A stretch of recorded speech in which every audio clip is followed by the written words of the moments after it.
friskis och svettis och Birger! Fantastiskt! Då har vi kommit varva och då ska vi fylla på med lite hälsningar från vårt svenska lag.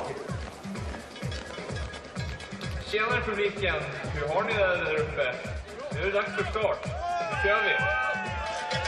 We hope that we have now some nice races. Let us go. Yay! Okej, här står jag med Birger allihopa. Säg hej till Birger! Nu börjar vi närma oss tävling och ibland så brukar man fråga vad säger man när en skidskytt missar och när de träffar. Så att jag tänkte, vi gör ju den testen nu då, så att jag frågar er publiken vad säger vi när vi missar, då säger du åh. Och vad säger ni när vi träffar, så säger vi ja. Så vi testar, okej? Vad säger vi när en skidskytt missar? Hela publiken, vad säger vi när de träffar? Vad säger vi när de missar? Och så de träffar? Träffar igen? Skjuter kvar! Fantastiskt, härligt! Och alldeles strax när det är dags för tävling, då är det dags igen att vi träffar våra fantastiska tävlingspubliker. Är han där på plats? Jag frågar. Kjell-Erik Kristiansen, är du med? Ja, Dan Martin, jag är med, alltid med, vet du. Vi börjar närma oss som du sa och nu är det alltså den så kallade mixade stafetten. Nu är det 4 åkare i varje lag. Det är 2 damer och 2 herrar. Och nu såg man kanske Robin Wintersons fina utläggning om hur det här går till. Vi har 24 lag i startlistan och Sverige var 6:a förra året. Då vann Norge före Tyskland och Italien. Det är många Faren kissas. det är faktiskt så många starka lag. Favorit. Men njut av den här tävlingen. Det kommer att bli spännande. Det kan jag alla. Vi har 2 minuter, vi har ungefär 2,5 minut kvar till start. Och nu börjar de ta plats där borta. De 24 lagen alltså som ska göra upp i mixstafetten 2 gånger 6 kilometer för damerna och 2 gånger 7,5 kilometer för herrarna. We have 2 minutes 20 seconds to the start, and we have a total number of 24 teams coming to the start for the first mixed relay of the season. Last year in Oestersund, Norway won the mixed relay ahead of Germany, Italy, Russia, France, and Sweden. And we have some really strong teams also. Time 7.5 for the men, and we are looking forward to an exciting race. We say good luck to all the competitors, and the conditions should be top, both on the snow and on the range. Det är alltså perfekta förhållandena. Det är utan tvekan helt som de bör vara. Här ser vi lag nummer 6, Ukraina. Och det är Valj Semerenko som ska gå första sträckan. Ukraina. Mycket starkt lag, var 3 förra året. Samma uppsättning nu här i Italien. Italy third last year and the same team this time. Lisa Vitozzi on the first leg. And then Russia will start with Olga Pochofarova. Then Maxim Tsetkov and Anton Shipulin in the Russian team. Then Norway, winners last year, has the former junior world champion Ingrid Landmark Tandrevo on the first, then Tiri Lekov, Johannes Tingnesbø, and Emil Hegle Svensson, who was a world champion at this stadium 11 years ago. France also a strong team. Anne Chevalier will start, then Besco, Beatrix and Destieux. They used Dorea Bear and Martin Fourcade in the single. And then Germany with Francesca Preuss starting for Germany. Then Maren Hammersmith, Benedikt Doll and Anne Pfeiffer. Also, of course, one of the big teams as we have less than half a minute to the start. Ja, det börjar dra ihop sig. Det är ungefär 20 sekunder kvar. Och 6 kilometer för damerna, 2,70 meter liggande och stående. Few seconds to the start. We're just a couple of seconds away from the start of the first mixed relay of the season. An Olympic event, of course. And this our first indication of who might be in the running in 3 months' time. So good start from Preuss in the middle of your picture and going hard, and Ace Chevalier fighting for a good position as they come out of the stadium. And Tandrevold looking as though she wants to dictate the pace. That's never a bad idea when you've got a big climb out of the stadium. Yeah, it's safe. I think it's safest to bet on the front. And we saw some athletes surprisingly falling in the earlier race, the single mixed relay. So certainly the corners have a little ice on this mostly machine-made snow. And it's certainly safer being out front if you can. You've got your own line, you dictate your own pace. Now, we generally have a little bit of congestion on this first climb. Snow is breaking up. The temperature, as we saw earlier on, at 0 degrees. If it drops as it's expected to during the race, some of the damper spots are going to turn much harder, much icier. So we could see some very quick downhills. Oh yeah, local time, just what, 10 past 5. Race starting at 5:10, 1 minute into the action, and well, it was only a flat, what, 200 meters. Now it's all about climbing for the next, well, another 20 seconds or so.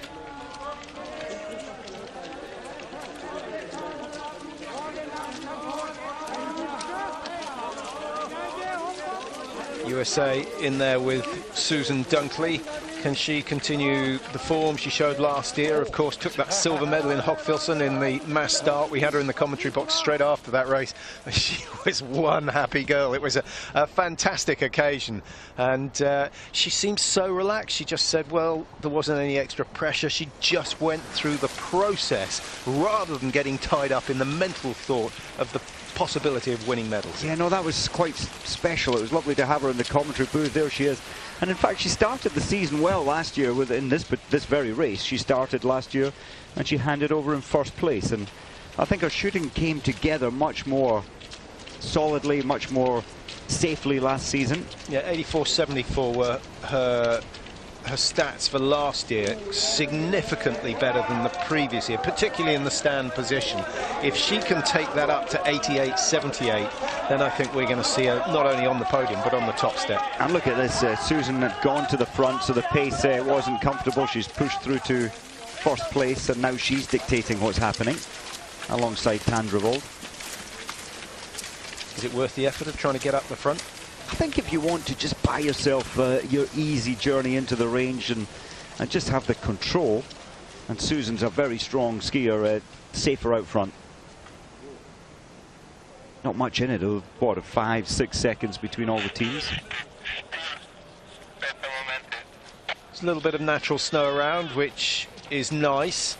Obviously, lots of artificial snow laid underneath the tracks just to ensure that the national teams can get training early in the winter months. Generally start the end of October. Well, that's right. All these venues are now storing mass volumes of snow, putting thermal insulation over the snow, storing it from the winter season to last right through till the end of October, with machine snow in there as well. New ski suits, Patrick. What do you think of the Swedes one there on the left? Well, it's Uberg wearing it. It's been a long time coming that they've gone for a variation. It's going to take a little bit of getting used to. It's loud, but it stands out. Yeah, I remember when the French went loud a few years ago, and by the end of the season we were very grateful because it helped identify too many teams who were just wearing red, white and blue. Yeah, quite difficult to identify them all. I saw the Germans over in Shushan, and their training suits were very dull, dark green. But they're back into the old suit now. So number 3 is Tandrevold of Norway. Dunkley wearing 9. To her left as we look at it, that's Lisa Vitozzi. Strong Italian team, we haven't mentioned them yet. They were 3rd in this race last year despite doing a penalty loop. And I think they could do some damage. They've often looked challenging in these mixed relays. They took the bronze in Sochi as well. And that was with the team of Vera Oberhofer, Windisch and Hofer. Yeah, they've got some status now, haven't the Italian team? And when you mention those names, certainly the two girls, Vitozzi and Vera, you've got fast shooting, you've got reliable shooting normally. There's Susan at the front, and look, she's strong. She looks at ease there at the front for America.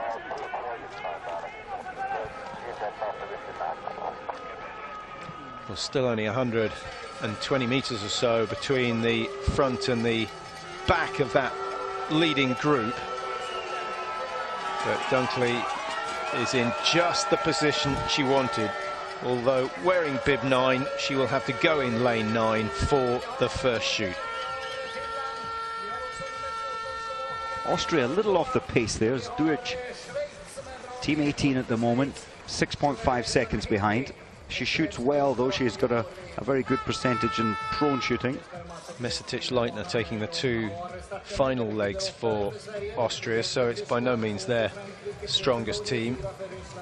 Julian Eberhardt not racing today. Looking forward to seeing what he can do this season.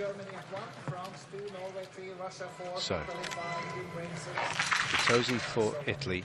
This is Sweden's Hanna Oiberg.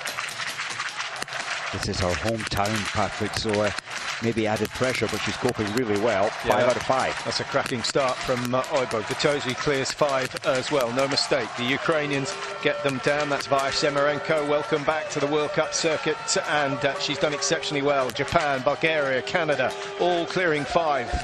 Best we concentrate on those who are having problems, and the Swiss are having the worst of all. They've got a penalty loop already. Kazakhstan in danger of going on the penalty loop. 2 rounds left, 2 targets remaining, but one of them's gone wide, so they will do an extra 150 metres as well. Well, I think that's more to do with first race of the season nerves, because quite honestly the wind, the conditions are quite good for shooting.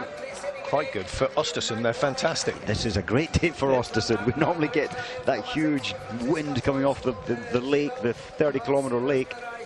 Romania, penalty loop. And what's that, 4, 5 teams doing penalties on the very first shoot? That's extraordinary. So Sweden, Italy, Slovenia, the leading 3. Ukraine, Russia, Belarus take us down to 6th position. But early days, only 1 shoot completed out of 8. Ja, det var lite mer spritt, om vi kan se. Men det var träff alltihopa. Suren säger. Och går det snabbt. Väldigt, väldigt snabbt. Yes, Sari! Yes, Sari, sugoi! Väldigt bra start. Kul! Hiya, Sari, sugoi!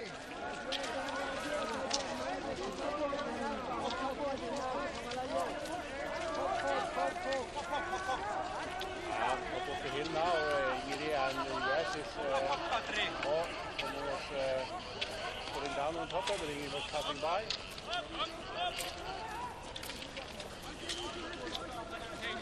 Komm, auf geht's, komm, komm!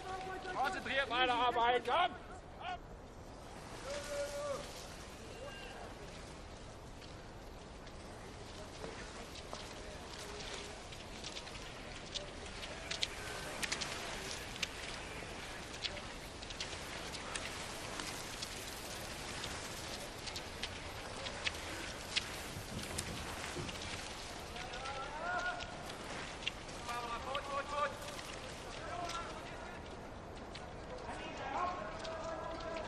One shoot completed, and the women out on their second lap of 3 in this first leg of the relay. Sweden getting out of the range first. Good shooting from Hanna Oiberg. Very difficult under pressure. If Sweden have 8 good shoots out of 8, I'd be very, very surprised. That we nearly always see 1, and it usually comes at the end of the race where things fall apart. But hopefully they can keep the pressure on and keep the crowd entertained. A couple of kilometres from the middle of the town. Most of the spectators here walk to the stadium. No, that's a lie. 20% walk. So the high point of the course, a fast descent here, a tricky one at times. And then this gentle incline again before you drop back down into the field for the fastest descent. Vaya Semerenko leading the way. The Ukrainians no strangers to the front of relays. And Ukraine, of course, getting the Olympic gold in the women's relay back in Sochi. And with the 2 Semerenkos back in action, there's a chance they might repeat that act. Yeah, I mean, it's going to be good for Vaya having her sister Vita to share the room with. She said over the last 2 seasons how much she missed that. The connection between the twins is incredible. they share the same thoughts. They just like sharing. It's comfort for them. So maybe we'll see some top performances again. Yeah, and astonishingly, they nearly always share the same results. They're usually only 1 or 2 places apart, except if one gets a really good run and gets on the podium. And Vaya Semerenko, no stranger to the top 3 in World Cups. I think Germany are going to be the team to beat in women's biathlon this year. Very, very strong. Dalmar, although she's not racing today, has been on good form over the summer. And of course, Gabi Sukalova, she struggled this summer with lower leg issues, injuries. She's had an operation there, and she'll be back, but hasn't done a lot of her interval work or intense training yet. Was that what we call shin splints? I don't know what it was. Probably was.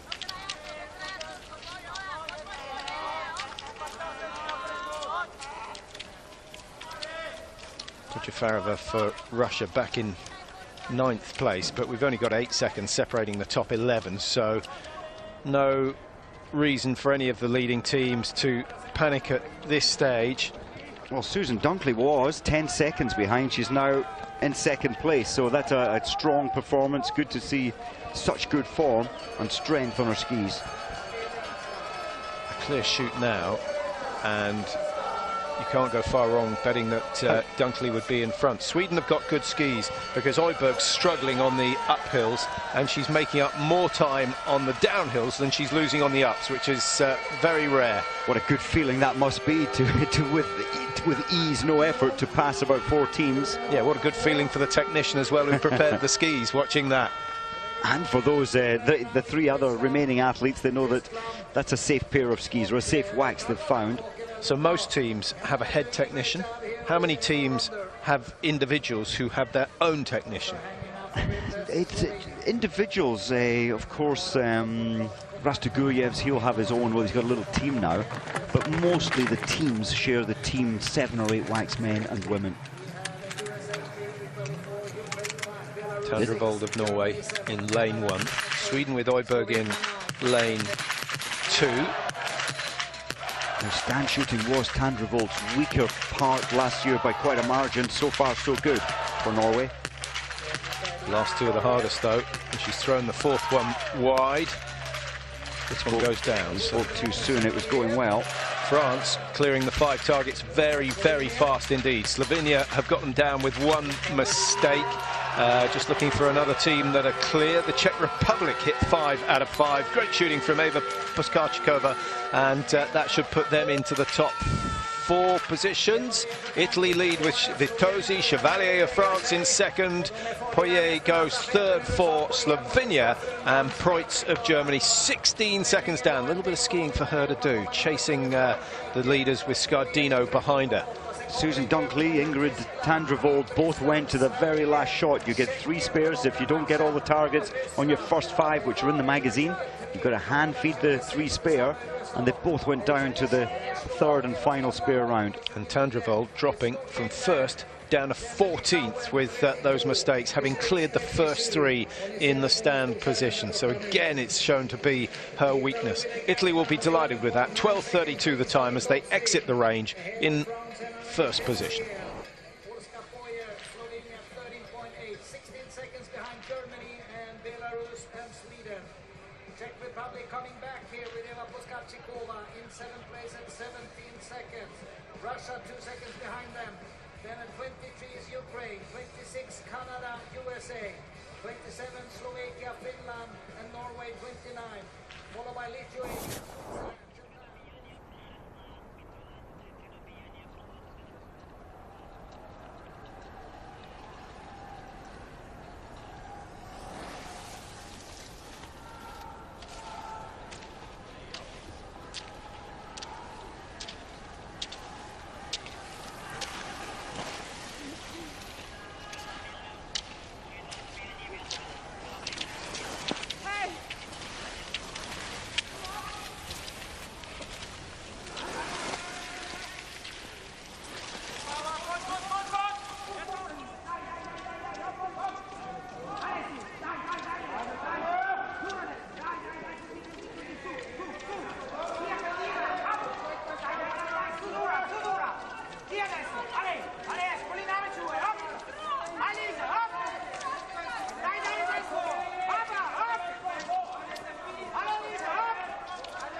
Italy through the 4.7 kilometre stage with a 7-second lead. Nothing huge, but better to have it than not. Chevalier France losing places on this loop. Just looking to see Sweden's position going through. And Oiberg, who skied incredibly well down into the stadium, losing a little bit more time on the way up out of the range. And there she is in the yellow suit. Yeah, Vitozzi looking strong, Mike. Nice high tempo. It is a good strong tempo, and again that wonderful shooting and no spare rounds whatsoever. She's only one of two who have hit 10 out of 10, and Vaya Shemerenko the only other athlete to do just that. I think Oberg, she lost a little bit of time on a range with picking up the spare round. 16 seconds she was in 6th place, all the way to 2nd. So Wolfgang Pichler's training is working. Well, I've got a very strong feeling that this is going to be Italy's night. Doesn't have so much weight saying it now. Just Vitozzi handing over to Dorothy Vera, who will enjoy this situation. But I have to admit, I think Dorothy Vera is a really good chaser. We're going to find out tonight whether she's a good leader. Yeah, you've got a point there. Certainly in the chase, there's no pressure. She goes automatic, rapid fire. But I think you're right. When she's leading, she builds her position a little slower. She thinks about it a little more instead of just the gut reaction, the timing, and the inbuilt reaction. Well, look at this again. Oiberg closing down 8 seconds on that long downhill stretch, and with the skis she's got on her feet, she should open up a gap of 10 meters or so before the finish. That's phenomenal ski preparation from them. And Anna Magnusson next. She's also a local girl to Oestersund. They roller ski on these tracks so many hours, so many days during the summer months, as well as foreign trips away. That's got to be a feel-good factor for the Swedish team. Yeah, and the advantage of having a roller ski track under your ski tracks is that it only takes a few inches of snow and you've got yourself a base. Yeah, it's a great facility. And really their centre of excellence now for the Swedish team. Vera looking a little more concerned. At least she's got the chases on now for her instead of leading. Great job done by Hanna Oiberg. Anna Magnusson waiting to go. 23rd in the world last year.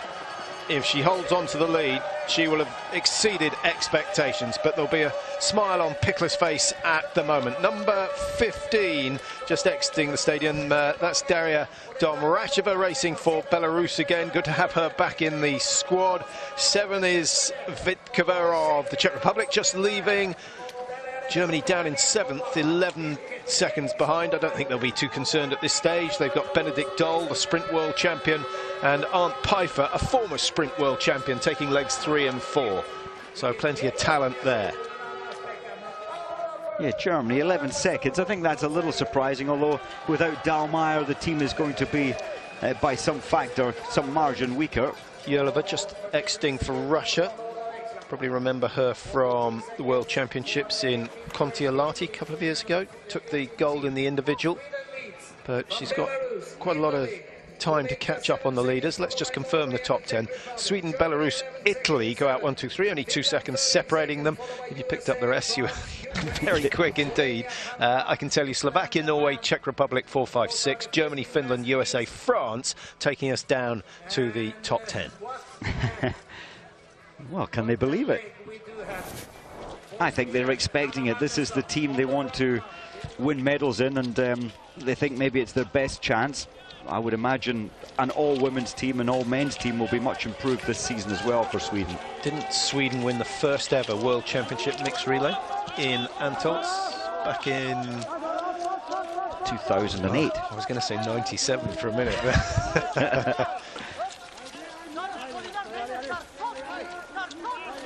Yes, that might have been the first World Championships, but the mixed relay has been in obviously much longer than that. You have to run it a few years before it makes the World Championships status.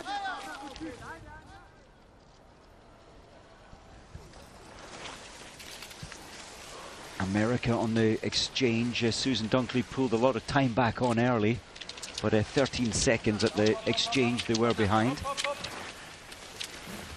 Just 2 seconds behind Germany.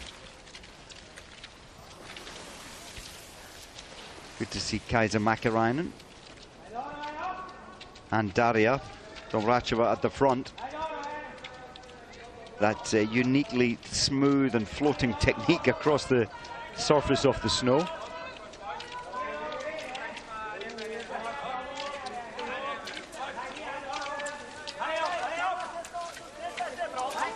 Going back to that World Championships, it wasn't 2008 because, of course, that was here in Oestersund. Of course it was. When we saw the likes of Schudoff, who was on such good form, and then the battle between Svensson and Bjorndalen was the sort of feature, and of course Tora Berger, who astonished so many people here with the work rate as opposed to with the results. But it was 2007 when they first had a mixed relay in the World Championships. It was in Antolz, and Ekholm, Zidek, Ferry and Bergman, the winning quartet. Yeah, now that Wolfgang Pichler at the time, he identified this is where we maybe have our strongest chance of winning medals. And then, of course, the team has dropped back over the years, or after Ferry and Bergman retired, and Zidek as well, all of them retiring, and now the team is built up again quite quickly. And I know there'll be one or two stats professionals out there who will say, but the mixed relay did have a World Championship race. It wasn't part of the World Championships until 2007. We had an independent race in, 2005 and 2006, Russia winning both of those. And they were really trials to see whether they should be part of the World Championship programme. I think it fits well. It's good to see the mixed teams, and the idea was to bring in the smaller nations, give them an opportunity. If you have two strong women and two strong men, but weaker third and fourth and fifth, sixth athletes, that was the idea. But it's still the big nations that tend to win and come through in this one. 8 teams still very much in contention. I think when Sweden won that first one in Antolz, Norway, France, Germany then decided they had to take it seriously, because a gold medal's a gold medal. And I think that first one they thought, well, let's just rest our big players. They were, weren't they? Yeah, they didn't, because it's a busy programme at World Championships now. Escon for France, the last in that group of 8, and seems to be losing touch as we focus on one of the fastest women on the tour. It is, of course, Kaisa Mäkäräinen, who took over from Mari Laukkanen. We haven't mentioned her so far, but she's worked our way through. At the first exchange, where were the Finns, Mike? I think they were quite a long way back. Yeah, just get that up for us. I think they were down in 9th position. Doesn't matter which venue you go to, the Russian fans will be there in good numbers. Norway will Tyrrell Eckhoff have moved up into 2nd place, so lots of changes at the front. But Sweden, I know they're not leading, but they're only 5 or 6 metres down on the front runners. 14, that's Anastasia Kuzmina. That's the first time I've seen her look really tall. When you meet her, she's extraordinarily tall. I think she's just been pulled over. Someone skied over a basket. A yelp of surprise from Kuzmina, but she's still okay. Good thing, that can do a lot of damage to the shoulder. Yes, Mäkäräinen was handed over. There she is. She seems okay. Mäkäräinen handed over in 8th position, 13 behind. Now she's at the front. We've said it many times before, but she is the sister of Anton Shapulin. And Shapulin racing last for the Russians today. Oh, missing the first shot, it unsettles you for Mäkäräinen, but she's got it together for shots 2 and 3. Dorothy Vera, very, very quick, as you predicted, Mike. Slovakia also going clear. Sweden, every cheer from the crowd corresponding to a hit from Anna Magnusson, and that keeps her in the running. Tyrrell Eckhoff is away. Best day in Tyrrell's life, winning the Sprint World Championship title in Oslo. Yeah, that was a special occasion. It certainly was. Right now, not so special for Vitkova. The Czech Republic were going well, but 3 spares required. Lots of time lost from Mäkäräinen. 14 seconds thrown away. Did she miss 1 or 2? I suspect she missed 2 with that shoot. She used all 3 spare rounds. Bashkon, Domracheva down in 8th.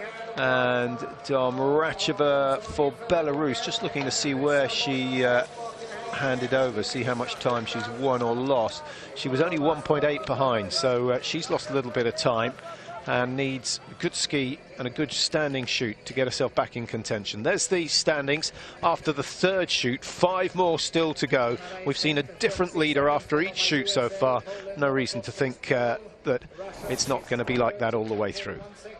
Slovenia 14, Czech Republic had 1 penalty with Witkova and fell down to 15 at 56 seconds. Japan is 16, Switzerland 17 and Lithuania 18. Då blir det åka hopp på den här sträckan nu på det andra varvet. Ska vi se om Mäkäräinen går upp igen och tar ledningen.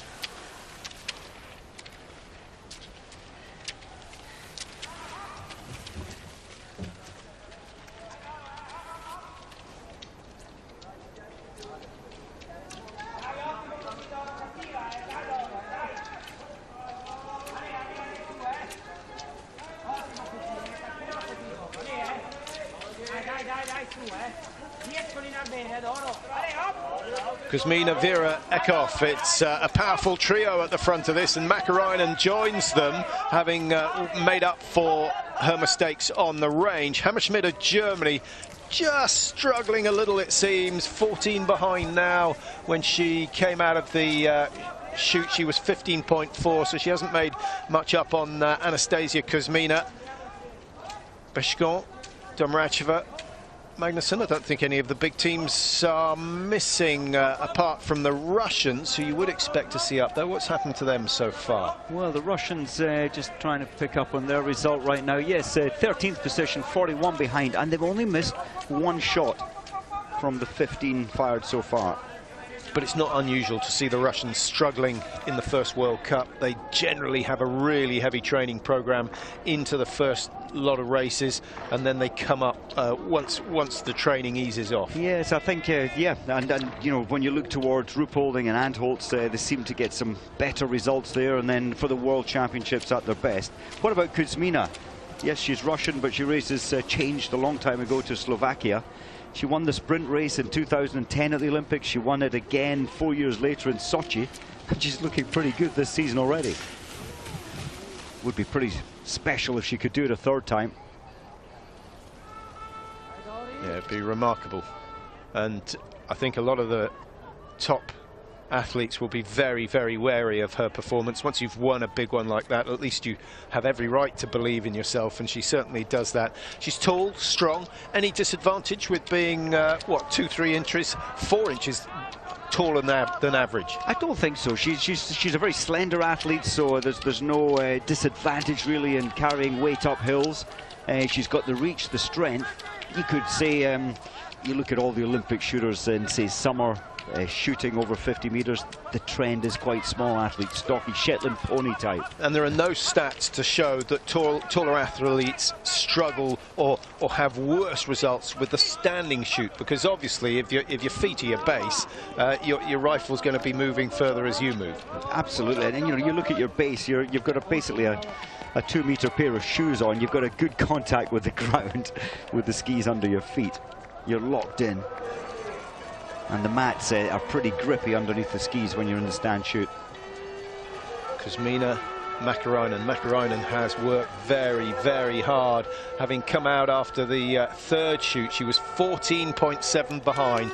She's now 1.4 meters behind Anastasia Kuzmina. Not showing any intention of going through. Tyrell Eckhoff is still there. Dorothy Vera's in there as well. Now, Vera, is she going to win something this year? She threatened the top positions last year, but it didn't quite come off. No, it didn't. And I'm thinking back 2 years ago where she was unwell at this time of year, the centre back home, and almost that break she came back with no expectations and did so well. 3 wins in her career.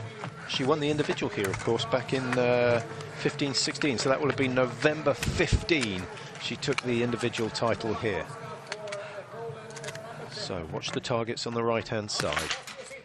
First to strike, is Kuzmina from Slovakia, nearest the camera. Italy with Dorothy Vera generally shoots fast, but throws the second one wide. That will cost her at least 8 seconds. Kuzmina has nailed that. Fantastic shooting from the Slovakian, and those 5 could earn her an advantage of some 15 seconds, perhaps even more. France are working slowly, but they miss shot number 4. That's an ace Biscon shooting for them.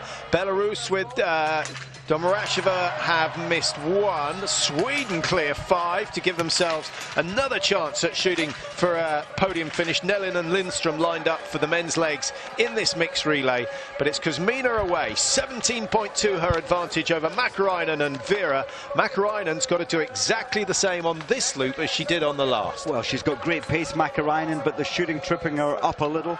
Magnussen out in 5th, but she'll lose probably, what, a further 10-15 seconds on this lap.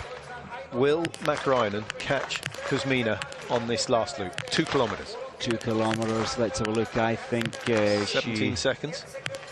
I think she'll pull back 13. Tyrell Eckhoff back to 26.3. The Norwegians have now missed a total of 5 targets out of 20. So that's not good news for them. It's even worse for the Americans. Claire Egan's had a disaster nightmare out there. Yeah, that's a real pity if the graphics are right. She's on the penalty loop a couple of times. Kazakhstan, Korea, Switzerland, the Czech Republic have all had a taste of the penalty loop. Switzerland, you can also add to that number.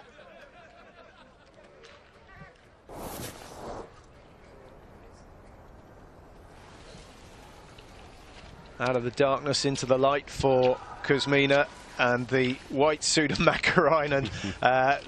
13 seconds. She's already gained 13 seconds. That is a phenomenal climb out of the stadium, and there's still a little bit of climbing to go, and it's the uphill sections. Mäkäräinen must have the most phenomenal engine in there, and there's no doubt, Mike, that your uphill climbing speed correlates to your VO2 max.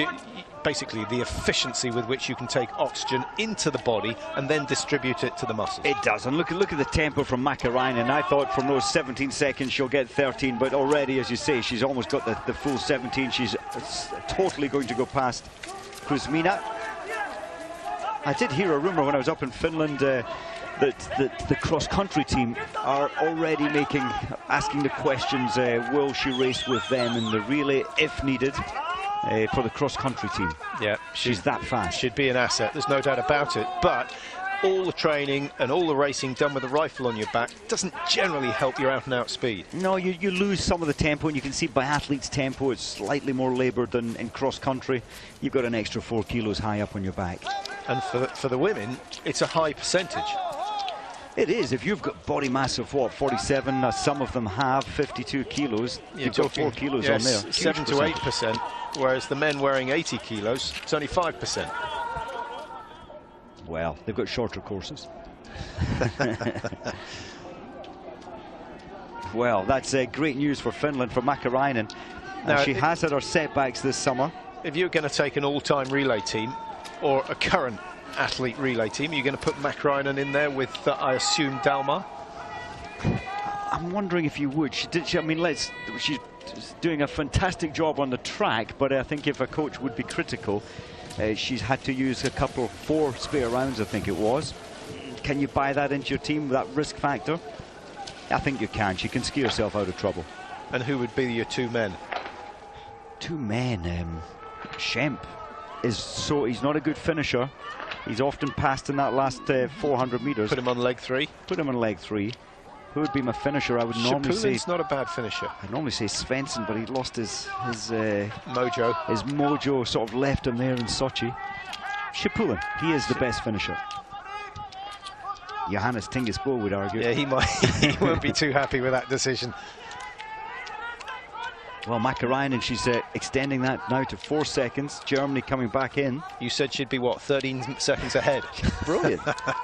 That is fantastic. But credit to Kuzmina. She's done really well, and I think at this stage of the season she wouldn't want to be quite as quick as Mäkäräinen. She'll wait to produce her best come February the 5th, 6th, something like that, just as the Olympic game programme is getting underway. And I think Kuzmina's training structures, training plan is for that very purpose, to be at her best in mid-February, so you don't really want to be flying in your best form at this time. 2 legs out of the 4 completed here in Oestersund. We're not quite at the halfway mark because the men in total racing over 15 kilometres and the women have done 12. So a little way to go, but it's Finland who get away first and Tero Seppälä who goes for them. 14 is Slovakia, thanks to the efforts of Anastasia Kuzmina. Thomas Hasila going for them now.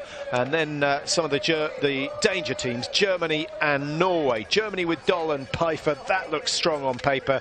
Norway with Johannes Tingesbo and Emil Svensson. That looks even stronger, so we're expecting a good battle between those two in the latter stages of this race. Italy 20 seconds behind, they're there or thereabouts. Belarus aren't far off. Good racing from Daria Domracheva. France and Sweden 7 and 8. I saw Johannes Tingesbo starting out. He's in 4th position, level timing practically with Germany, but you'd expect him to try and break free, although to get rid of Benedikt Dahl, that's no easy task.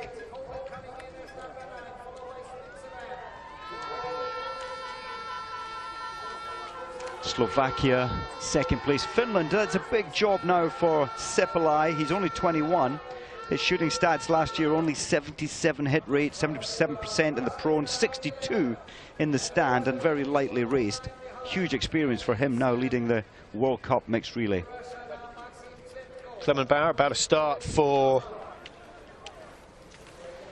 Slovenia, and away he goes. He's just tucked in behind the, well, some way behind the Russians, but Russia will be a bit disappointed. Svetkov Shapulin, well, we're going to see how good a finisher Shapulin is, because he takes the last leg for the Russians tonight. And there go the Czech Republic, Andrej Moravec and Michael Krishmar racing for them.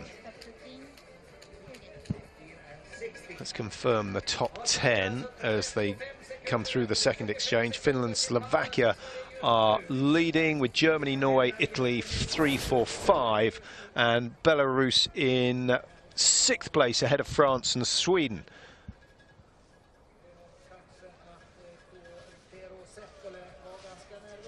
Well, some words of encouragement there from the veteran Mäkäräinen to our teammate. Germany, of course, the world champions. They led at the halfway stage when they took the title in Hogfilsen. Any word of the French, Mike, after that second exchange? They're down in 7th or somewhere around there. It is 7th, 25.8 behind. Well, that's a quick turnaround. Johannes Tingesbo started with Dahl.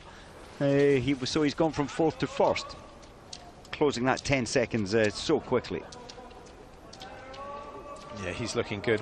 You saw him race, what, a week ago? Yeah, well, two weekends ago, and yeah, looked really good. Looked strong. His dynamic movement was impressive. He missed one shot in the sprint race, but was still up in terms of ski speed with Martin Fourcade. Benedikt Dahl started 9 seconds behind Finland. He's not made any impression on the Finns, but he's lost a lot of time to Johannes Tingesbo. Benedikt Dahl, remember, the world champion over the sprint distance. The French in that teal blue just coming through in 7th with Beatrix, and then behind them Sweden. They're going to have to shoot 20 out of 20, I think, in this second half of the relay if they want a chance of getting on the podium. Still don't quite have the ski speed to match the best. I'm impressed with Finland hanging on in there. That's good skiing from Tero Seppälä.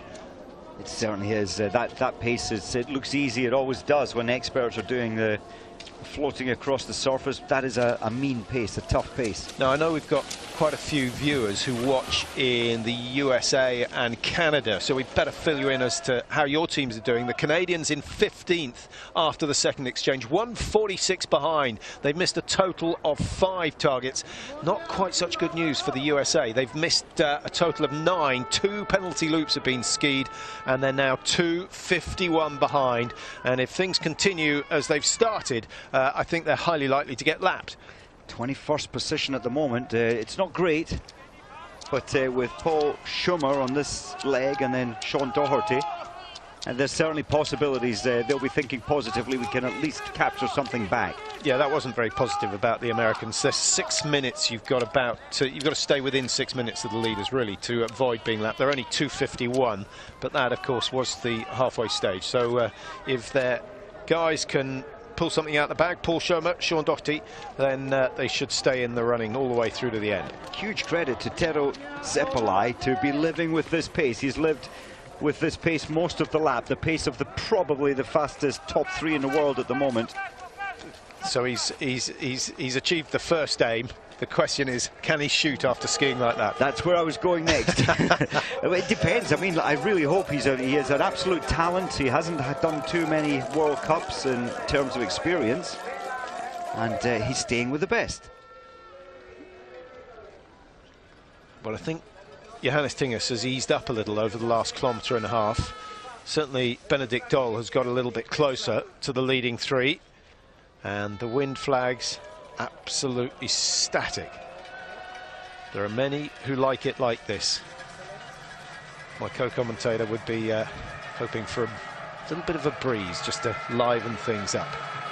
So here we go, Norway in lane 1, Finland in 2, and Slovakia with Thomas Hasila in lane 3. Benedikt Doll of Germany settling in lane 4. And Dominic Bindish for Italy is down as well. Watch for the yellow flashes. There's one for Benedikt Doll, one for Hasila of Slovakia as well. Oh, so impressed with Seppälä. Finland go clear, and I think that rapid shooting from Seppälä rushed Johannes Tinges into that miss on the last shoot. 3 misses from Benedikt Doll. Italy are moving up the rankings. They could go into second. They will go into second with Johannes Tinges missing again. There is no wind to worry about. Hasila and Bo come out of the range together. Now, this needs to go down for Benedikt Doll, otherwise he's on the penalty loop and Germany's chances cut dramatically, but he saves the day. Good shooting from Sweden. 5 with 5 for Jesper Nilsson, and that gets them back into contention for a top 5. Beatrix comes out in 5th position, 26. Sweden just behind them in 27. And what has Johannes Tinges got to do this time? 16.8 the margin. Are we going to see him do what Kaisa Mäkäräinen did in the women's race in catching the race leader? Yes, I'm quite sure he will. Seppälä, his best previous performance at World Cup, in fact it was the World Championship, 71st position, missing 2 targets. Today he nailed them all so fast, as if he hadn't even been out skiing, but he stayed with Johannes Tinges. Yeah, skiing and shooting like a champion. Big surprise in this opening day of the biathlon season. Slovenia going up a couple of places. Great shooting from Clement Bauer. The prone, he's never been too bad at prone. The standing, let's hope that that is what he's focused on over the summer, because it's let him down on so many occasions. Finland, Italy, Slovakia, the top 3. Norway, France, Sweden, still only 27 behind.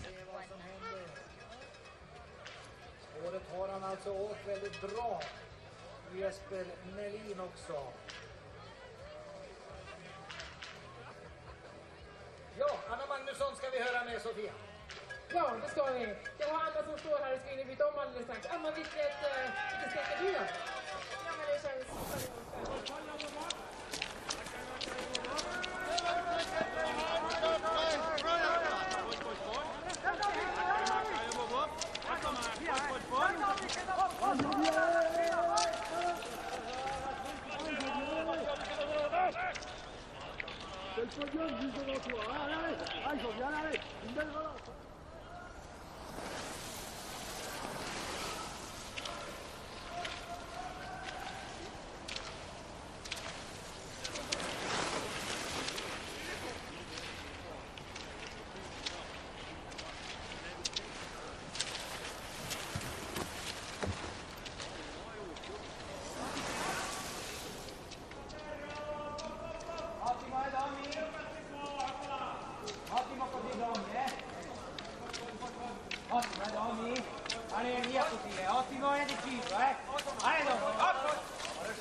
Finland still leading here in Sweden, but it may not last for long because Dominic Vindish of Italy has made good ground, and Johannes Tingesbo has gone from 16.5 behind to under 6 seconds. So he's had a tremendous lap so far, but we still have the standing shoot to come on leg number 3 of a 4-leg race.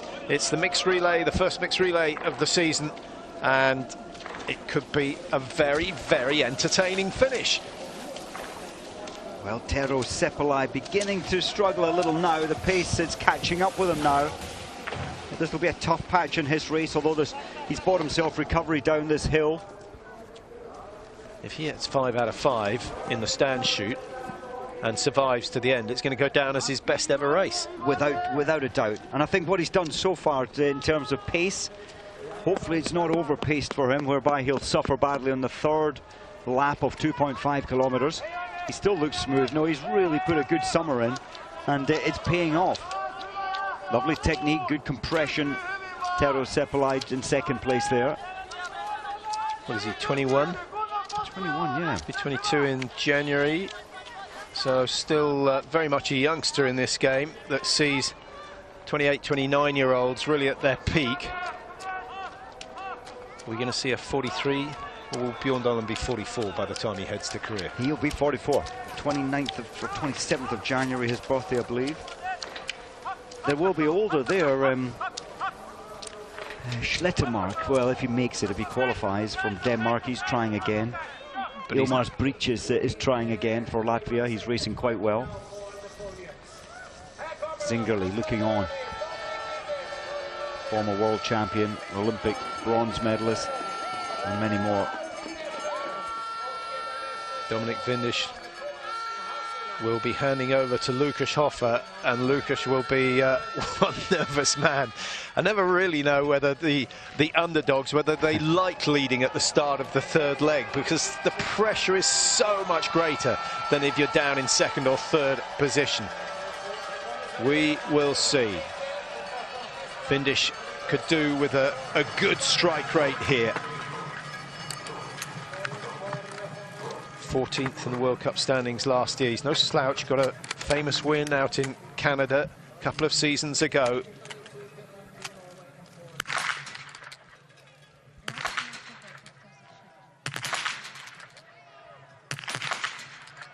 A lot of movement in the rifle, but great reflexes from Dominic Vindish, and he's certainly going to have a 5-second lead, if not more. Slovakia taking their time. What about the Finns? 1 down, or 2 down now, but 2 missed as well, 3 missed, and Seppälä falling apart in the latter stages. Norway again in danger of going on the penalty loop. Johannes Tingis, he may have overcooked it on that last lap, but he gets it down, avoids the penalty loop, but he's going to find himself at least 20 seconds behind Dominic Vindish, and he's got to do it all over again. So that's 3 rapid laps that Johannes Tingis has had to put in. Seppälä, that's a real pity. He just couldn't get his recovery, and the experience of this huge moment, he couldn't quite get himself recovered enough to hit 5 targets with 8 bullets. Sweden going through the same issues. They've got a penalty loop. The French are in danger. They're on the penalty loop. Looking for that, the 6th round, it wasn't there. So Beatrix has got a 150 loop to go. Did he drop her? I didn't see actually what happened. I saw him fumbling. That's unusual. No, he fired his 8. Okay. You have to fire your 8 if there are targets remaining. I think maybe he was expecting a 9th. He was hoping. Seppälä down to 5th, having been in 2nd place coming into the range, and a minute behind, having gone out with, what, 10 seconds to spare over everyone at the start of the last lap. How quickly things can change. Nellin in 6th, 109 behind, fighting for the minor positions now, rather than challenging for the top 3. Beatrix of France, he's not got Martin Fourcade on the last lap, so he'll be handing over to Simon Dessieux. What a difference a penalty loop makes. Nellin was in with 23 seconds deficit. He's gone out 109 behind, having been round the penalty loop. And there it is, 150 metres of extra skiing. 13.5 seconds to play with for the Italians, and Lukas Hoffer knows he's likely to be heading off first.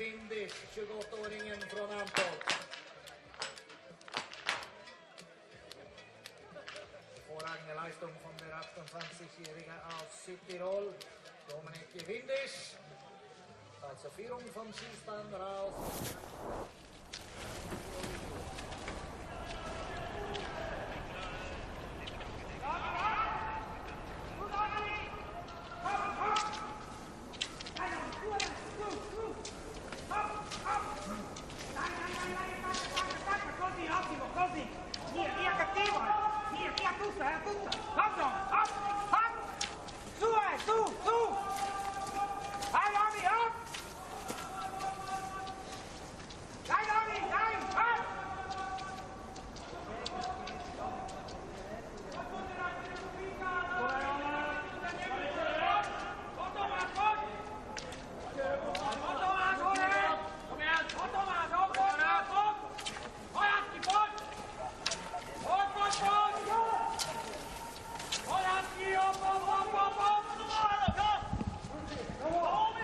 Here are your three leaders, Italy, Slovakia and Norway.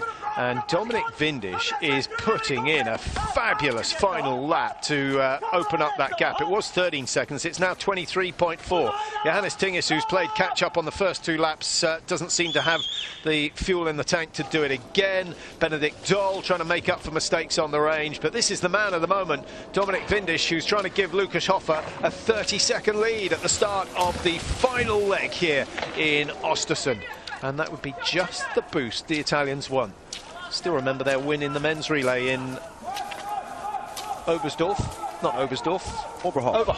Oberhof. What a day that was.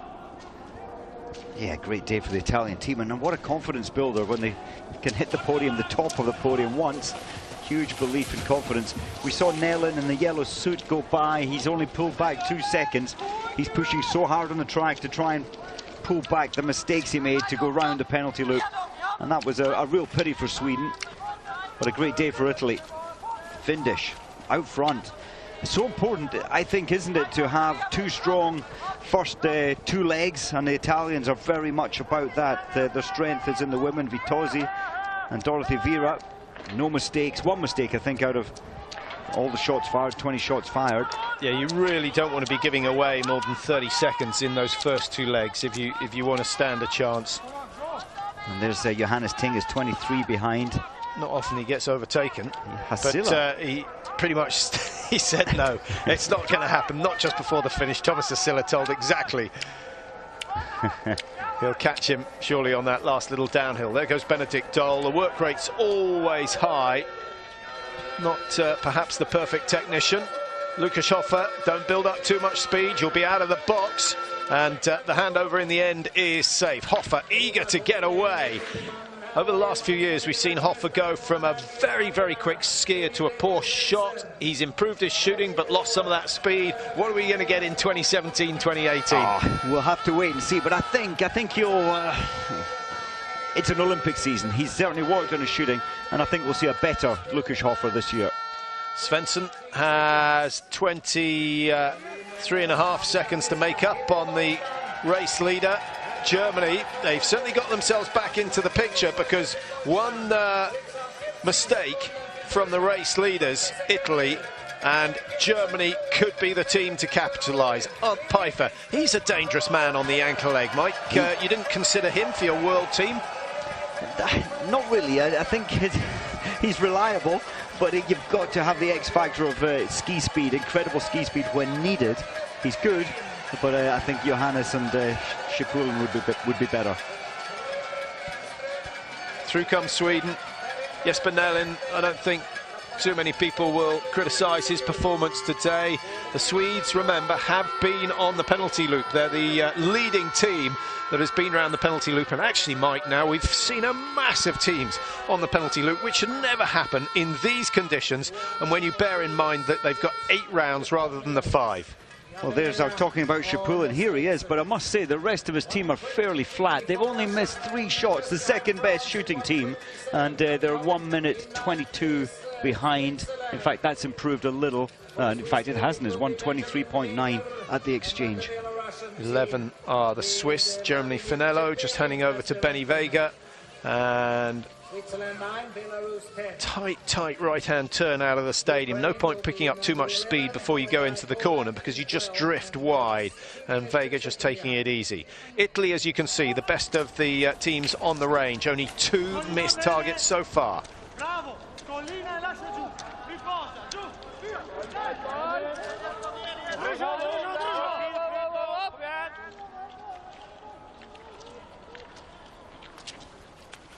Now, if Hoffer hits 10 out of 10, Mike, it would be unusual, but if he does, the way he's skiing, I'm not sure they're going to catch him. He's skiing well. It's certainly a great start. They'll all have a good start. I think the biggest surprise today we've seen Finland, and they're still in 6th place, and Sepalai doing a fantastic performance, but I think as a team, Slovakia in 2nd place, we have to shout their praises. It's so far so good. Well, their bib number indicates their ranking, and they're wearing bib number 14. So to find themselves in the top 3 is fantastic. But perhaps the thing that's surprising me most of all, Hasilla Kazar showing that they can ski with the best. Hasilla, yeah, that was magnificent. We expected maybe for Johannes Tingesbo to easily move past, but he didn't. Hasilla came back and passed Johannes. Do you think this will be the last season for Svensson? I think it will. I haven't heard that as a definite. He's been around. Remember when he came on the scene in 2006 for the Olympics in Torino?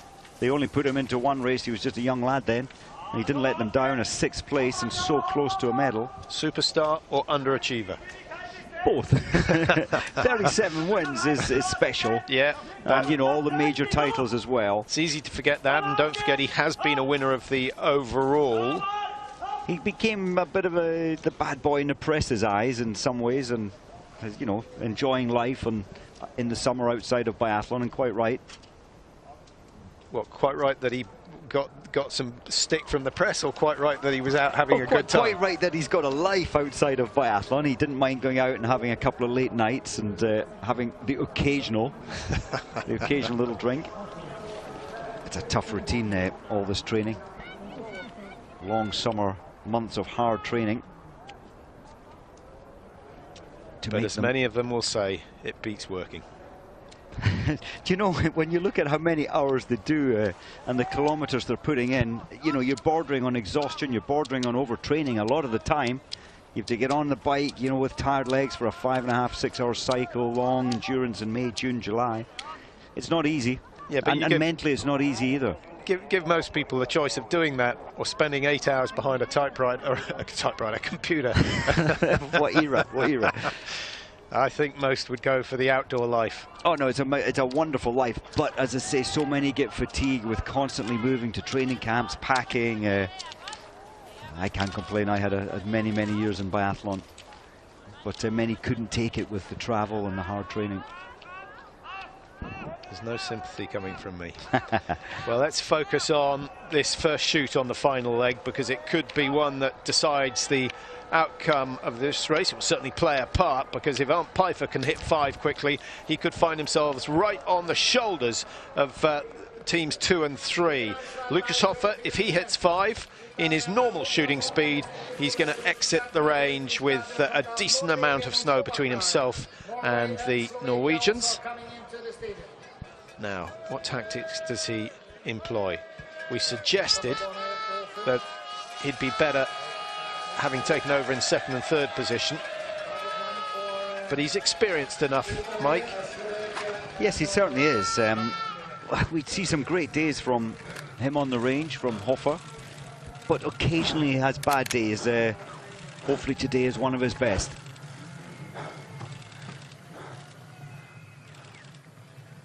Taking the tension out of his fingers, controlling his breathing.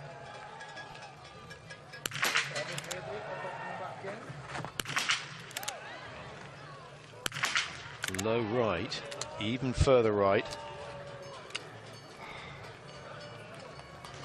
Still trying to get the tension. I would say his alignment He's trying to get his alignment slightly better. What a mess. That is an absolute nightmare for Lukas Hofer. 3 rounds, 3 targets to hit, and Emil Hegler Svensson could be the man to capitalise. 1, 2, 3, 4 go down, and number 5. And Svensson at the moment is the man who goes into the lead. And he was in this position in the Olympics in 2014, coming into the final shoot where he had a meltdown. So it is not over quite yet. Hofer. Italy are on the penalty loop, and all that fantastic work from Vitozzi and Vera and Vindish has been thrown away in the space of 25 seconds. Wow, what was going through his head? Slovakia, 4 out of 5. So he was shooting from left to right, Mike, and as he was going, the shots were going further and further right. Normally it's the other way. It normally is. That kind of indicates, that's a good indicator of initial alignment. So he knew there was an issue. Something didn't feel right, and he was trying to release the tension in his hands and his shoulder. Okay. Well, that's a real pity. The flags are just trickling from the left. Good shooting from Jesper Nellin. Still the Swedes have a chance of finishing in the top 3. Freddie Lindstrom, anchor leg.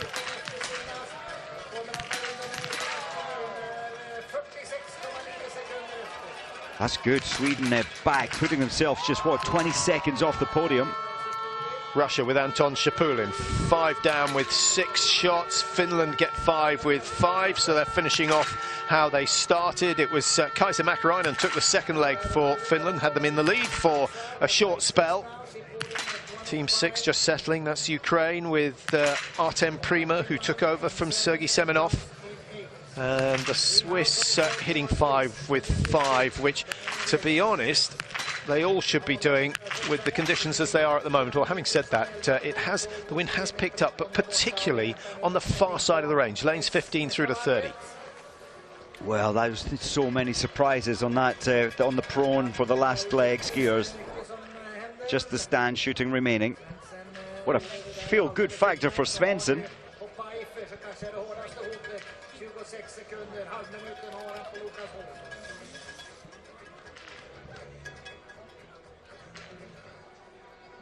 Jag ser att Norge leder Sofia, och han som står bredvid dig, han är säkert väldigt glad för att Norge leder den här stafetten. Ja, du har stått där och följt din lagkamrat Emil Hegler Svensson. Race leader Emil Hegler Svensson, and Kajar now at 21. So in effect, if the margins stay the same when they come in for that final shoot, Svensson will have a 2-shot advantage, definitely, possibly 3. It's a feel-good factor every which way you look at it, but what a turnaround, Patrick. Svensson went into the range, 26.3 deficit. He's left the range with a 21-second advantage.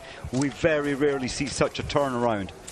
In fact, it's been a very long time since we've seen that kind of turnaround from the third athlete to the first in such a time deficit. But if it can happen once, it can happen again.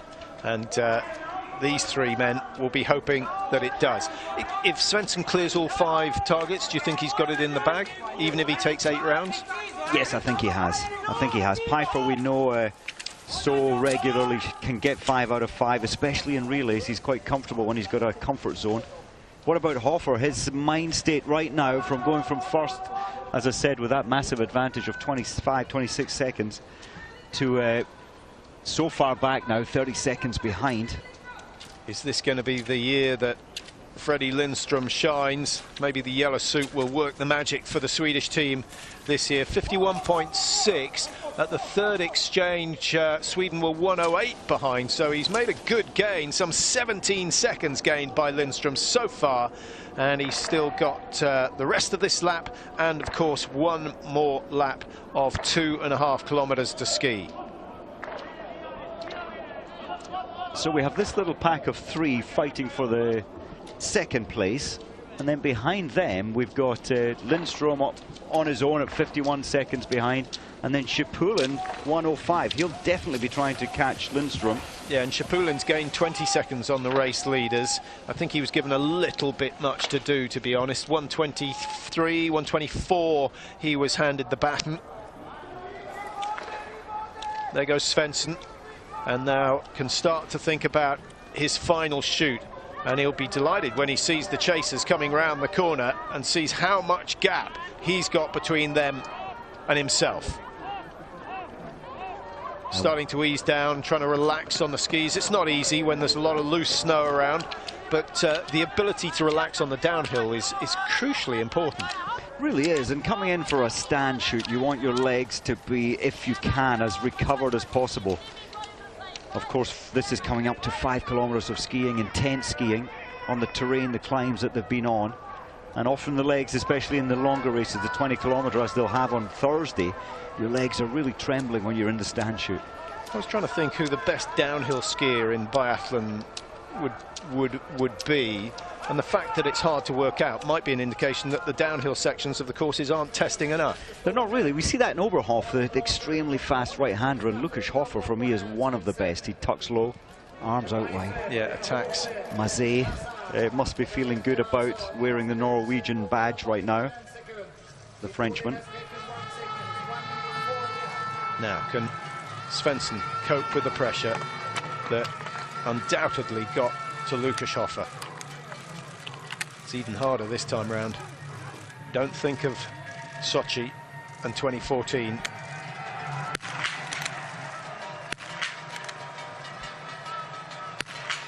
Two misses and the nerves will start to rattle, not only in Svensson's stomach, but in the rest of the Norwegian squad. 3 misses.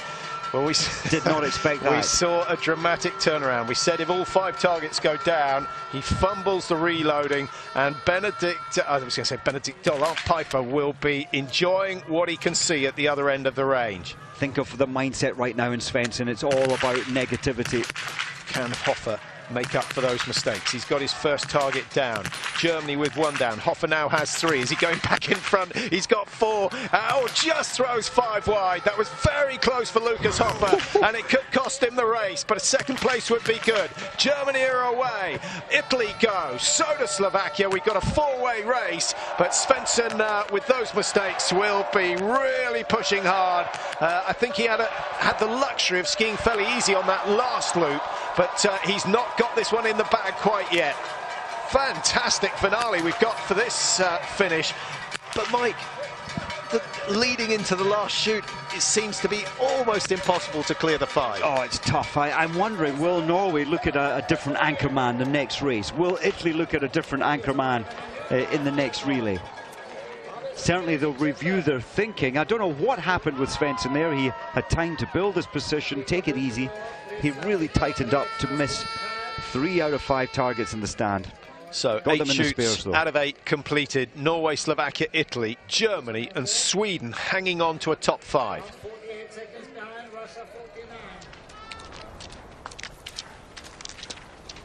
Now Lukas Hofer is without a doubt trying to make up for his mistakes early on, and you've got to give him credit. He's a real fighter. Just trying to think, if it comes down to a sprint, Mike, Svensson in his early days was a fabulous finisher, but often we saw him sprinting against Bjorndalen, which might have given us a false sense of how good he was. What about Hofer versus Svensson? Well, I'm just looking at that there. The anger or the frustration that Hofer has had in this race, it's changed his mindset. He's just feeling angry, and that's not a bad feeling at the moment. Svensson against Foucault, remember in Sochi as well, he could outsprint some of the best. He is a good finisher, is Svensson. Maciej Kazar thought about going past Hofer, but found that he had to go into the deep snow to achieve it, and rapidly got in behind the Italian again. So far, Piper hasn't really pushed the pace on this lap. I wonder whether he's saving something for the last 500 metres.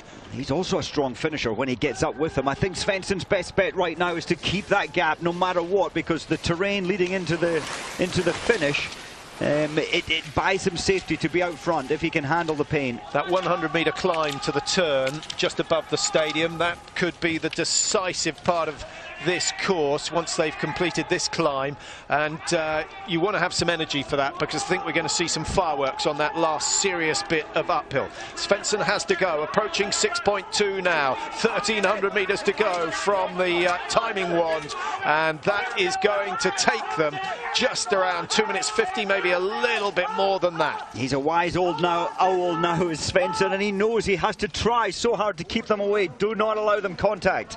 What about Slovakia, still in 3rd place? Kazar.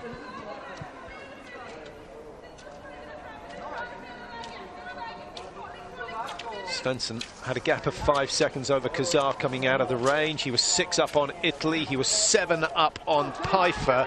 And they've all taken a second and a half, 2 seconds out of him. And it's Lucas Hoffer who is digging deepest of all. He is very, very eager to get the win. Finally, Kazar finds that he's got nothing left. And I'm still slightly surprised to see that Pfeiffer hasn't made a move. But I guess not quite at optimal race fitness. Hoffer, look over the shoulder. I think he'll be glad that he's shaken off Kazar.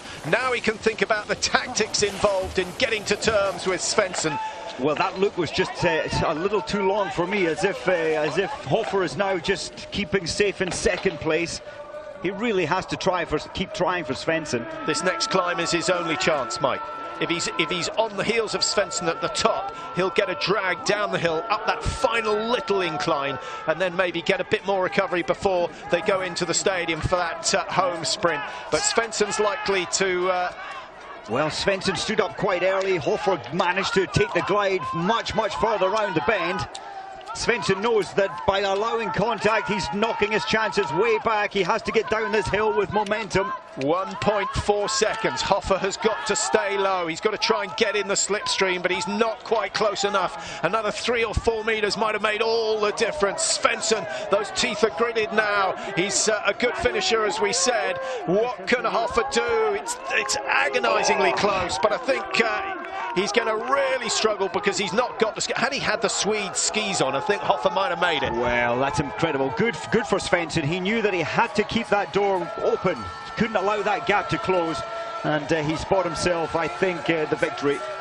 Norway, they won last year in this event with Osbu, Birkeland, Bjorndal and Bo. And of course, they won 2 years ago with Birkeland, Eckhoff and the 2 Bo brothers. Today, they take the title with Svensson on the anchor leg. Johannes Tingis did a good job on leg 3. Tyrrell Eckhoff solid on leg 2. And Ingrid Landmark Tandrevold started it all off. And actually, Tandrevold skiing much, much better than she did last year. I was quite impressed with her. It was a very good performance. Her shooting, I mentioned her stats earlier, 86 and 73. She looked much better this year. And well, great credit to Hoffer as well as Sweden come in. Hoffer to ski the way he skied. He punished himself for making the mistakes on the range. Did he make up for the mistakes? He did.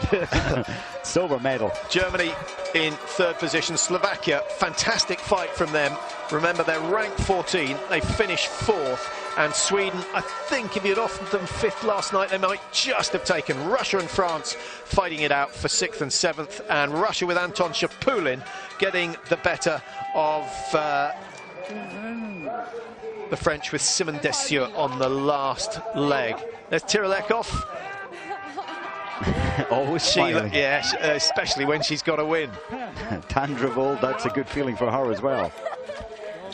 Great test for Svensson, but he didn't exactly come through it with flying colours. I know he's got the win, but those 3 misses on that last stand. That has to knock his confidence a little. And with all the excitement up the front, Patrick, at the back of the race, it's 21st position. America have not had a good day with 2 penalty laps.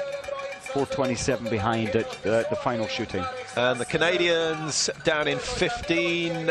Japan get a finish. There are 4 or 5 behind after the last shoot. Any other teams we should be picking up on? Surprising. Yes, they won the single mixed relay. Maybe they want to put those 2 athletes, Ada and Hauser, into this mixed relay because they're down in 18th at the moment. 12 teams of those still in the race going on the penalty loop. I think 15 in all have tasted the penalty loop today, which in these conditions is unusual. If we get the traditional Oestersund wind next week, we could see even worse shooting. That was surprising today. I'm just wondering, we didn't see much movement in the flags, but if the wind was coming from the front, that pushes the rounds down a little for the pro, and it doesn't affect the stand as much. Is there any endurance event where you see the positions change so often during a race? Is there any event where you take your heartbeat so high and then you have to, in an instant, do something which requires absolute calm and control? It really is a storm physically to try and keep calm mentally. 2 minutes 51 seconds. seconds behind. Czech Republic 2:51 behind. Don't forget that Sukalova wasn't racing for them today. She was probably worth 20-30 seconds. She might have seen them into the top 10. Poland 14th in all, and Poland doing no penalty loops, just 10 missed targets, so not bad shooting from them. Best shots on the day. Italy at one stage had by far and away the best shooting, but with Lucas Hoffer doing a penalty loop, they ended up with 7 misses in all. I think that was a real test for Svensson. He left the range only ahead of Hoffer 6.2 seconds. At the end of the day, it was 5.3, but Hoffer was on his case on every millimetre around that 2.5 kilometres. That was a real fight, a real challenge. Svensson's now the old boy in the team, and I think that hurt him. That hurt him. It really did. You could feel the fear that he may have been caught there, but he kept the fight strong. The pain in the face and the legs. And of course, this venue, Patrick, this is where he really came to, as we mentioned earlier, where he started winning his medals at a major championships in 2008.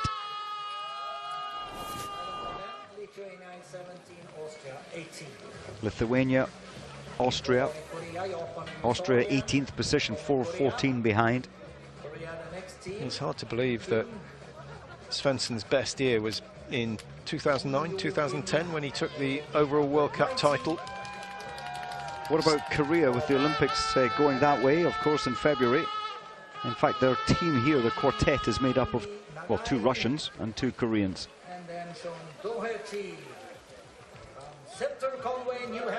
4:37 behind. The achievement is to finish.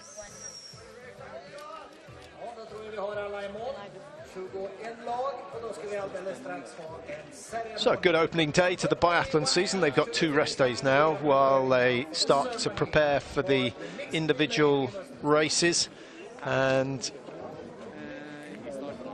I think the conditions look better than they've been for a long time here, Mike. They've always had to work hard with the artificial snow, but at least it looks like winter.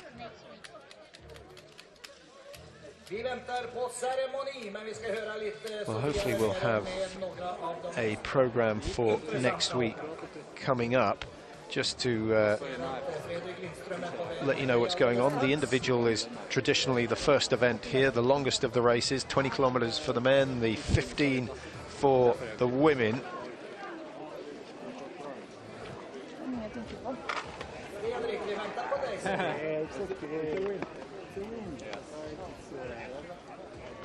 Yeah, Wednesday, the women's individual in the afternoon, 4:15, I think. Yeah, just one race on the Wednesday, then the men race on Thursday, sprints on Friday, Saturday, and then the first of the season's pursuits on Sunday.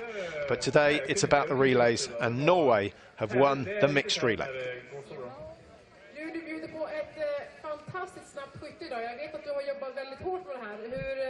Hur var din känsla där ute och så här efteråt? Ja, precis. Tog kanske lite tid på mig till första skottet är liggande, men sen var serien jättefin och ja, men stående, ja, det är nog bra med samma sak. Kände du det också i serien? Ja, Nej. det känns så pass Nej, stabilt så att, men då vågar jag gå på och med tanke på att man har de extra skottet. When you missed after you get it, det är ju en trygg.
A little bit of congestion on this first climb. Snow is breaking up. The temperature, as we saw earlier on, at 0 degrees. If it drops as it's expected to during the race, some of the damper spots are going to turn much harder, much icier, so we could see some very quick downhills. Oh yeah, local time, just what, 10 past 5. Race starting at 10 past 5, 1 minute into the action, and well, it was only a flat, what, 200 meters. Now it's all about climbing for the next, well, another 20 seconds or so.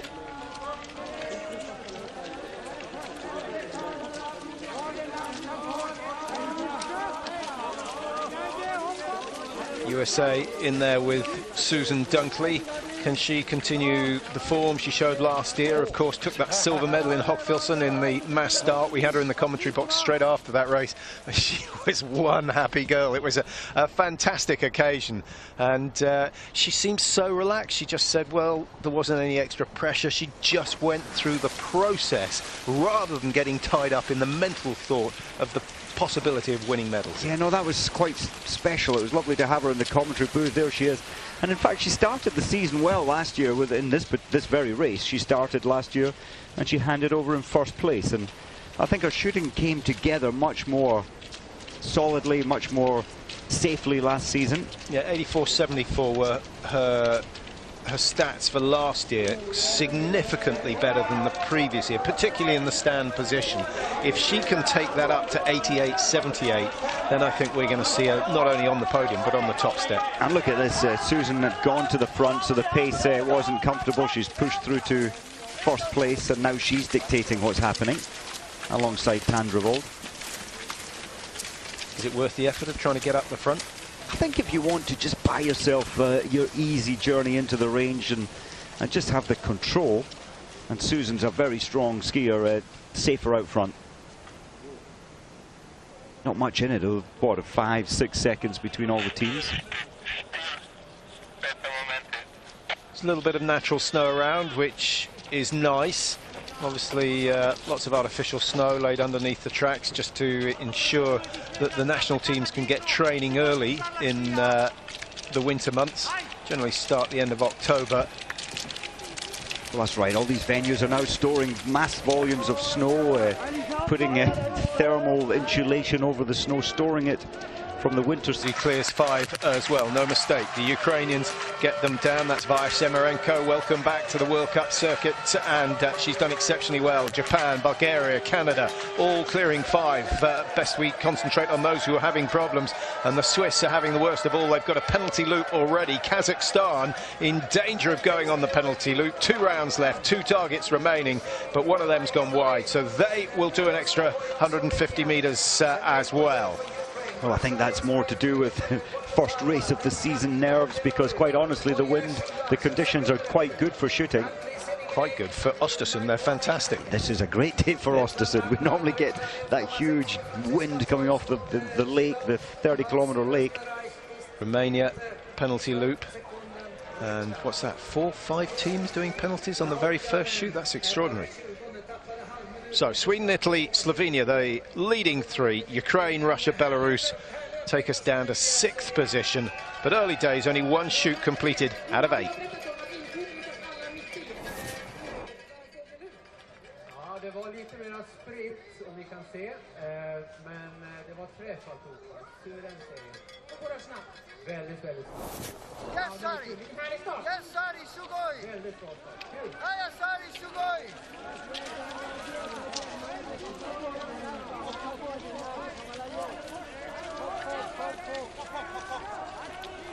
What we hear now, Iri and US is was putting down on top of it, he was passing by.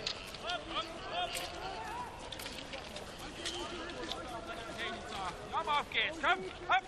Konzentriert weiterarbeiten, komm!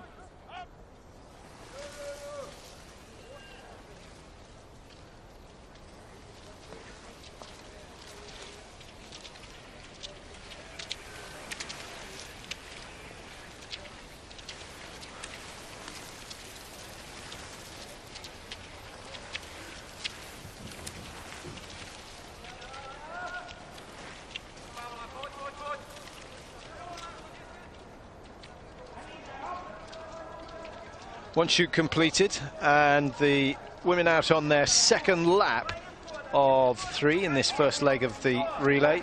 Sweden getting out of the range first. Good shooting from Hanna Oiberg. Very difficult under pressure. If Sweden have 8 good shoots out of 8, I'd be very, very surprised. That we nearly always see one, and it usually comes season to last right through till the end of October, with machine snow in there as well. New ski suits, Patrick. What do you think of the Swedes one there on the left? Well, it's Oberg wearing it. It's been a long time coming that they've gone for a variation. It's going to take a little bit of getting used to. It's loud, but it stands out. Yeah, I remember when the French went loud a few years ago, and by the end of the season we were very grateful because it helped identify too many teams who were just wearing red, white and blue. Yeah, quite difficult to identify them all. I saw the Germans over in Shushan, and their training suits were very dull, dark green. But they're back into the old suit now. So number 3 is Tandrevold of Norway. Dunkley wearing 9 to her left as we look at it. That's Lisa Vitozzi. Strong Italian team. We haven't mentioned them yet. They were 3rd in this race last year, despite doing a penalty loop. And I think they could do some damage. They've often looked challenging in these mixed relays. They took the bronze in Sochi as well. And that was with the team of Vera Oberhofer, Windisch and Hofer. Yeah, they've got some status now, haven't the Italian team? And when you mention those names, certainly the 2 girls, Vitozzi and Vera, you've got fast shooting, you've got reliable shooting normally. There's Susan at the front, and look, she's strong. She looks at ease there at the front for America.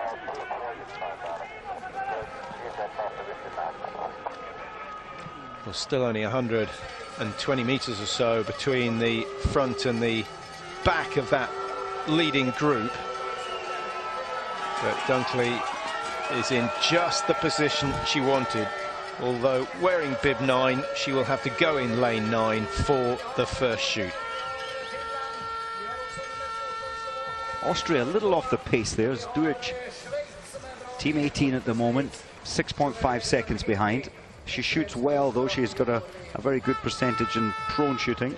Mesetic-Leitner taking the 2 final legs for Austria, so it's by no means their strongest team.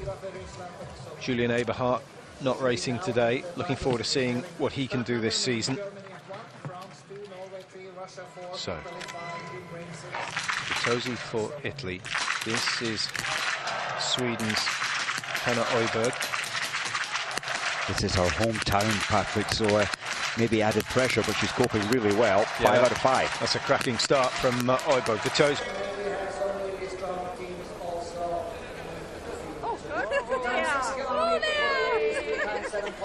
For the men, and we are looking forward to an exciting race. We say good luck to all the competitors, and the conditions should be top both on the snow and on the range. Det är alltså perfekta förhållandena. Det är utan tvekan helt som de bör vara. Här ser vi lag nummer 6, Ukraina. Och det är Vali Semerenko som ska gå första sträckan. Ukraina. Mycket starkt lag, var 3 förra året. Samma uppsättning nu här i Italien. Italy 3rd last year, and the same team this time. Lisa Vitozzi on the first leg. And then Russia will start with Olga Pochofarova. Then Maxim Tsetkov and Anton Shipulin in the Russian team. Then Norway, winners last year, has the former junior world champion Ingrid Landmark Tandrevold on the first, and Tiri Lekov, Johannes Tingnesbø, and Emil Hegle Svensson, who was a world champion at this stadium 11 years ago. France also a strong team. Anne Chevalier will start, then Besco, Beatrix and Destieux. They used Dorea Bear and Martin Forcat in the single. And then Germany with Francesca Preuss starting for Germany. Then Maren Hammersmith, Benedikt Doll and Anne Pfeiffer. Also, of course, one of the big teams as we have less than half a minute to the start. Ja, det börjar dra ihop sig. Det är ungefär 20 sekunder kvar. Och 6 kilometer då för damerna. 2 moment liggande och stående. Few seconds to the start. We're just a couple of seconds away from the start at the first mixed relay of the season. An Olympic event, of course, and this our first indication of who might be in the running in 3 months' time. So a good start from Preutz in the middle of your picture, and going hard, and Ace Chevalier fighting for a good position as they come out of the stadium, and Tandrevold looking as though she wants to dictate the pace. That's never a bad idea when you've got a big climb out of the stadium. Yeah, it's safe. I think it's safest to bet on the front, and we saw some athletes surprisingly falling in the earlier race, the single mixed relay, so certainly the corners have a little ice on this mostly machine-made snow, and it's certainly safer being out front if you can. You've got your own line, you dictate your own pace. Now we generally have a...